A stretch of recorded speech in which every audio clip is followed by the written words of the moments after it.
बिस्मिल्लाहिर्रहमानिर्रहीम। अस्सलाम वालेकुम स्टूडेंट्स, उम्मीद है आप सब लोग खैरियत से होंगे। आज हम लोगों का मैथमेटिक्स का फर्स्ट लेक्चर है। Let us start our first unit which is functions and limits. So what is functions? As we know that, जैसा कि हमने देखा था इंटर पार्ट 1 की बुक में कि फंक्शन क्या होता है। Function is a relation between two sets A and B. So same वही डेफिनेशन हमारे पास यहाँ पे है। फर्स्ट ऑफ ऑल देख लेते हैं फंक्शन की टर्म किसने रिकॉग्नाइज करवाई। The term function was recognised by a German mathematician Leibniz to describe the dependence of one quantity on another. अब देखें आपके पास कोई भी दो क्वांटिटीज़ हैं, जाहिर है एक इंडिपेंडेंट क्वांटिटी होगी और एक डिपेंडेंट क्वांटिटी होगी आपके पास। सो यही बात कहता है कि एक क्वांटिटी की डिपेंडेंस को डिस्क्राइब करने के लिए दूसरी क्वांटिटी पे हम लोग क्या यूज़ करते हैं, एज अ फंक्शन यूज़ किया जाता है। सो फंक्शन की डेफिनेशन देखी जाए, a function f from a set x to a set y is a rule or correspondence that assigns to each element x in x and a unique element y in y. That's mean कि जैसे हमारे पास function होता है y is equals to F of X, हम x की values खुद से put करते जाते हैं और हमारे पास y की वैल्यूज़ ऑटोमेटिकली निकलती आती हैं। तो यही बात कर रहा है, जो वैल्यूज़ हम खुद से देंगे this is known as domain, और जो वैल्यूज़ हमारे पास आउटपुट मिलेगी, जो इनपुट देंगे वो डोमेन है और जो आउटपुट आएगी वो रेंज है हमारे पास। Unless stated to the contrary we shall assume hereafter that the set x and y consist of the real numbers. अब जो x और y के जितने भी एलिमेंट्स होंगे वो सारे के सारे हमारे पास क्या आ सकते हैं, एज अ रियल नंबर्स निकल सकते हैं। सो नोटेशन देखी जाए फंक्शन की, as we know y is equals to F of x.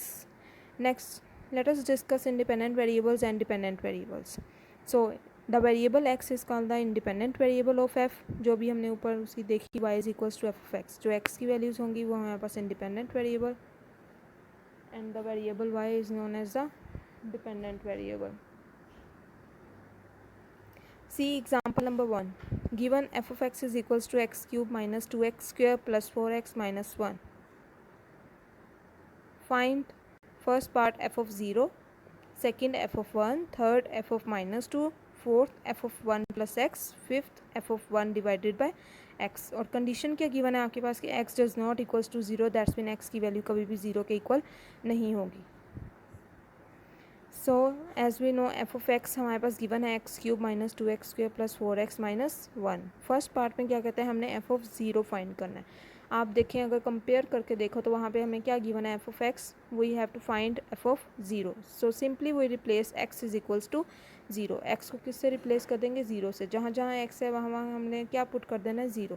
So F of 0 is equals to 0 का cube 0 minus 2 0 square which is also 0 plus 4 multiplied by 0 into 0 minus 1 which is equals to minus 1.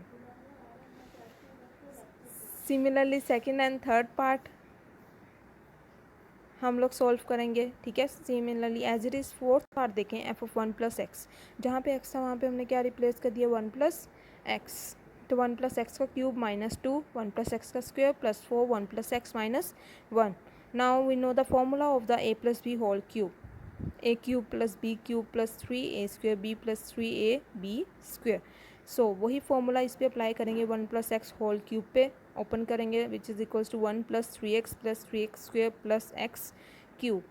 Similarly minus 2 as it is आ जाएगा 1 plus X square A plus B whole square, A square plus 2ab plus B square.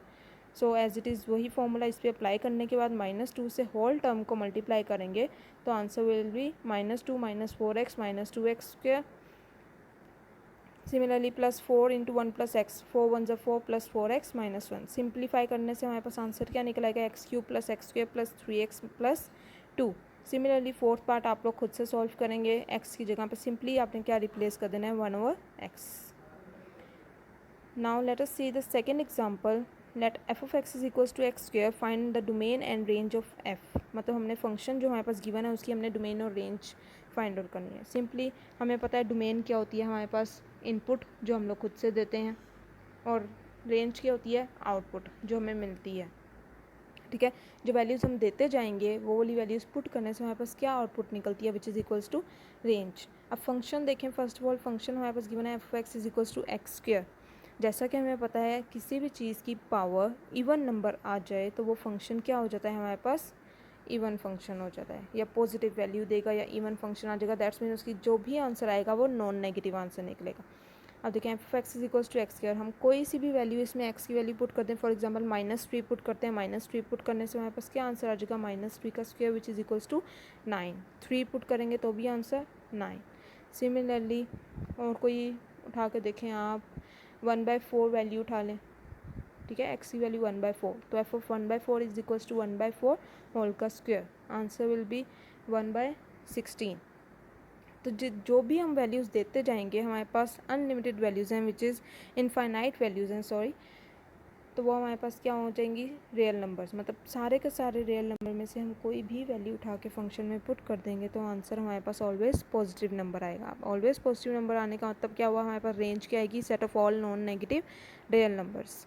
Similarly example number 3 and 4 आप लोगों ने खुद से solve करनी है, same as it is example number 2 की तरह है, उसमें भी आपने डोमेन और रेंज का बताना है। नेक्स्ट आपके पास आ जाता है vertical line test. Now what is vertical line test? Simply आपको कोई भी ग्राफ गिवन हो, ग्राफ में किसी भी किस्म की कोई शेप बनी हो, आप क्या करेंगे, उस शेप पे वर्टिकल लाइन ड्रॉ करेंगे। वर्टिकल लाइन ड्रॉ करने से अगर वो वाली लाइन उस ग्राफ को किसी एक पॉइंट पे कट कर रही है, देन वो ग्राफ आपके पास फंक्शन का ग्राफ होगा। अगर एक से ज़्यादा पॉइंट पे टच कर रही है तो वो वाला ग्राफ आपके पास फंक्शन का ग्राफ नहीं होगा। So, if a vertical line intersects a graph at more than one point, it is not the graph of a function। कि अगर एक वर्टिकल लाइन इंटरसेक्ट कर रही है ग्राफ को एक से ज़्यादा पॉइंट पर, तो क्या होगा, हमारे पास वो ग्राफ फंक्शन का नहीं होगा। जैसे कि ए पार्ट में देखें, ग्राफ गिवन था, इस ग्राफ में कहीं पे भी आप वर्टिकल लाइन ड्रॉ करके देखेंगे तो आपको क्या पता चलेगा कि ये ग्राफ एक लाइन पे, एक पॉइंट पे इंटरसेक्ट कर रहा है। Similarly B part, C and D part में लाइन ड्रॉ करके देखें, वर्टिकल लाइन सी पार्ट में ड्रॉ करेंगे 2 पॉइंट्स पे कट कर रहा है, डी पार्ट में ड्रॉ करके देखिए 3 पॉइंट्स पे कट कर रहा है, मतलब मोर देन 1 पॉइंट, 2 भी हो सकते हैं 3 भी हो सकते हैं। सिंपल है आपके पास वर्टिकल लाइन टेस्ट।